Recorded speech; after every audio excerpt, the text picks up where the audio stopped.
Kumusta? Anong pangalan? Hazel po. Hazel po. Hazel? 20 po. 20. Ilang taon ka lang nag-asawa? 17 po.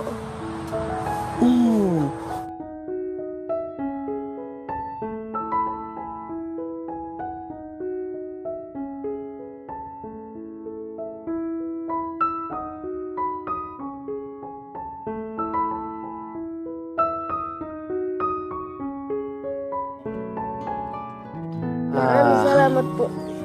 Kasi hindi ko po akalain na may magbibigay po sa amin dito.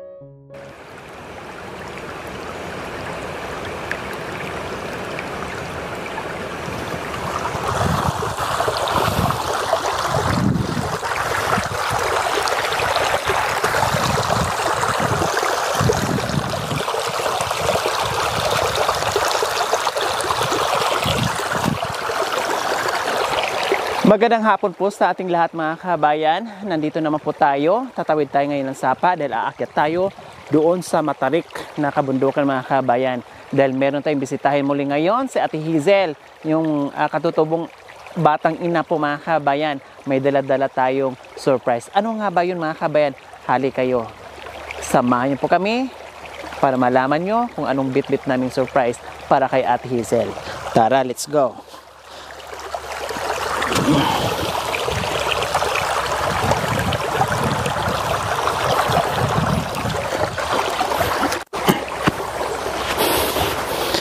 So, umpisa na naman po tayo mga kabayan.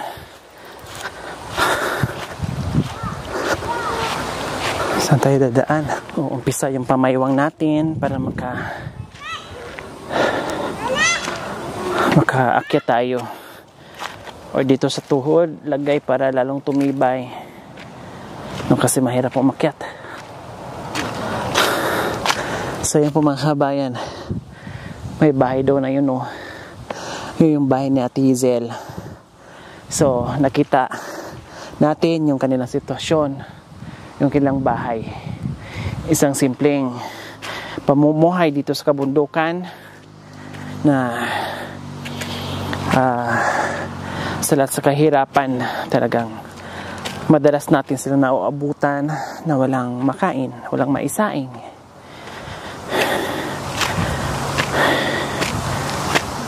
Hi! Hello, Hazel!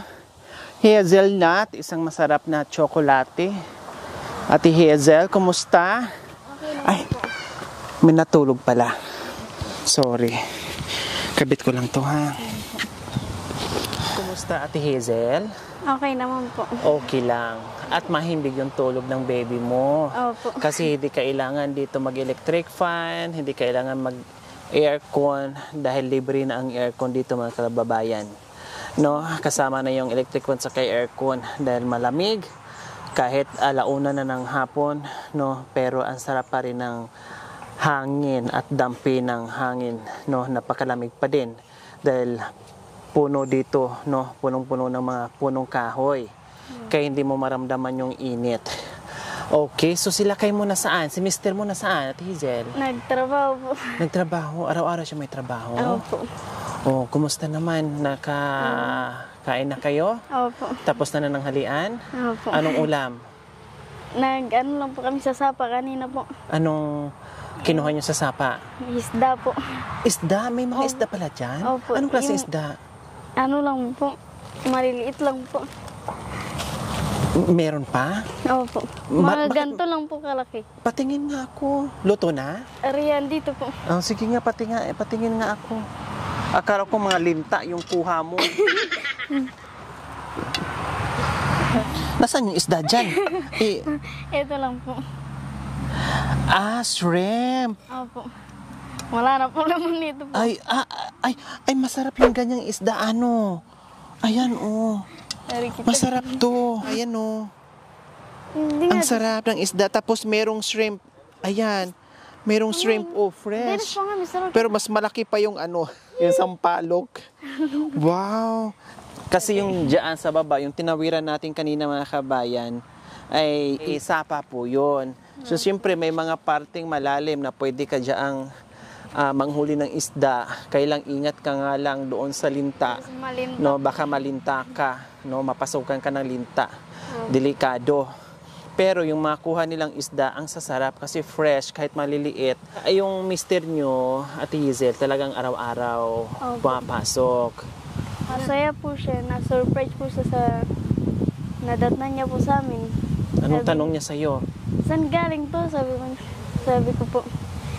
Biglang may dumating na tao dito, di man lang namin kilala. Bigla na lang binigay sa amin to. Tapos Sabi ano niya sagot? po, blessings to ha. Wow. Natuwa siya? Opo. Sobrang saya niya po. Hi, bebe. Hello Ito po. yung bebe na talagang ang sarap ng kain niya, kahit sardinas lang. Di ba? Upper, bebe. Upper ka kan. Upper. Kumain ka na, be? Hindi ka na nagutom? Hindi ka na nagutom? Ano eh? O, kasi kawawa mga kabayan, biro mo, no, habang nag-interview tayo, nagpapaluto na ako para bago matapos yung interview ay makakain yung bata. At kahit yung sariwang sardinas, no, hindi na natin ginisa, ang sarap ng kain niya. Talagang nandoon yung takam, nandoon yung nagugutom na talagang subo, halos di na lang niya nguyain, lunukin na lang dahil sa gutom. No? At meron nga akong isang na-vlog na Aita na namatay talaga sa gutom. Kaya Diyos ko, kaya kawawa, hindi ako mapapagod dito sa kabundukan ng mga katutubong Aitas pabalik-balik. Dahil habang tumatagal ako dito pabalik-balik, no? At ang dami kong na-experience o nakakasalamuha, nakakatagpo ng mga iba't ibang klaseng problema dito sa mga katutubong Aitas natin. Okay, so anong oras uuwi si Mr. New at Hazel? Alas 7 po ng gabi. Ha, gabi na. Opo. Alas 7 ng gabi, kundi madatnan nila kayo, tulog na kayo. Opo, tulog na po yung Pati mga yung mga bata. Opo. Buti nakakutsyon kayo kahit papaano. Sa ano po, binigay lang po. Sino nagbigay? Yung pong kakilala po ng mister ko po. Yung Amo niya? Opo, pinagtatrabaho. Wow, ang galing ha. Amo ng mister niya, binigyan sila ng foam. So, okay lang, mag-foam sila dito kasi malamig naman. Malamig. Kahit papaano ay meron namang init sa likuran nila. So, ayan mga kabayan, kita nyo naman yung bahay ni Ate Hazel. Ayan no, dito may butas. Tabla lang siya na nakalapat, no? Tabla lang siya nakalapat. Ayan, tabla lang nakalapat na hindi nga nakapako. Ayan, hindi nga oh. Tapos may mga butas-butas din, no? At pati yung palibot kay may ganyan lang, may trapal. At yun doon sa likuran, kusina na nila. So ngayon, pag yung umulan ito, kaya nga may kapirasong ganyan, syempre tatagos yung ulan, yung anggi niya. Papasok sa loob, mabasa sila. So, ayan po yung buhay. Sabi nga ni Ate Hazel, no, mas piliin niyang mamuhay dito sa kabundukan kasi pag masipag ka lang dito ay makakapagtanim ka ng mga gulay. Tama, Ate Hazel? Bakit nga ba ayaw mong tumira sa Patag o sa city? Ano nga ba ang dahilan, Ate Hazel? Kung doon ka din po, wala ka pong trabaho, wala rin po. Kung dito ka po, kahit po magtanim ka lang po ng gulay, pwede mo na ibenta po. Tama. Hindi kayo aasa doon sa yung panghihingi? Opo. Bakit? Kasi po, kahit mas mahirap po kasi yun, maghihingi ka po. Paano kung hindi ka po bibigyan? Kulang makain yung mga bata. Opo. O, di ba?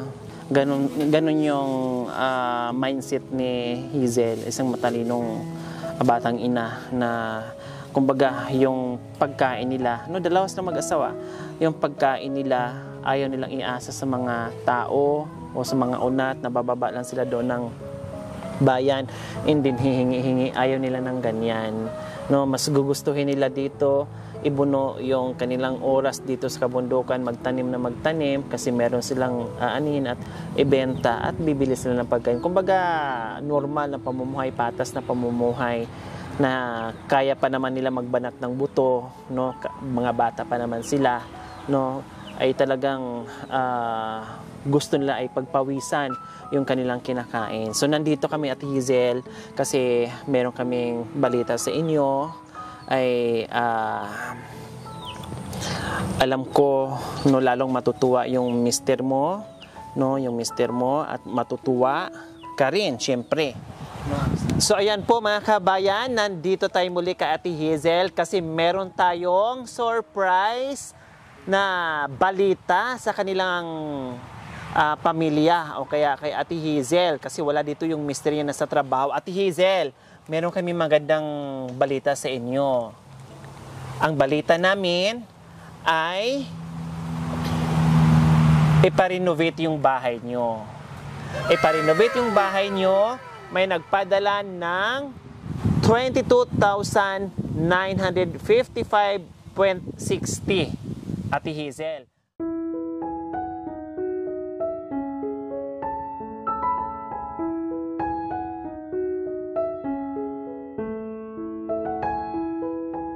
Sa bahay nyo, na yung simpleng renovation lang, na malagyan mo lang ng maayos na sawali, no, na hindi kumot, hindi tela, hindi trapal, no, hindi tarpaulin, na mapalitan man lang ng maayos-ayos na sawali, no. Yung 22,955.60 galing kay Ma'am Maricor and her daughter, Ma'am Katerina Vigor from Australia. Sila nagpadala ng pera halagang 22,955.60 para ipaayos itong bahay mo, i-renovate dito, malagyan ng dingding o bahala na kung ano yung sira dyan, no?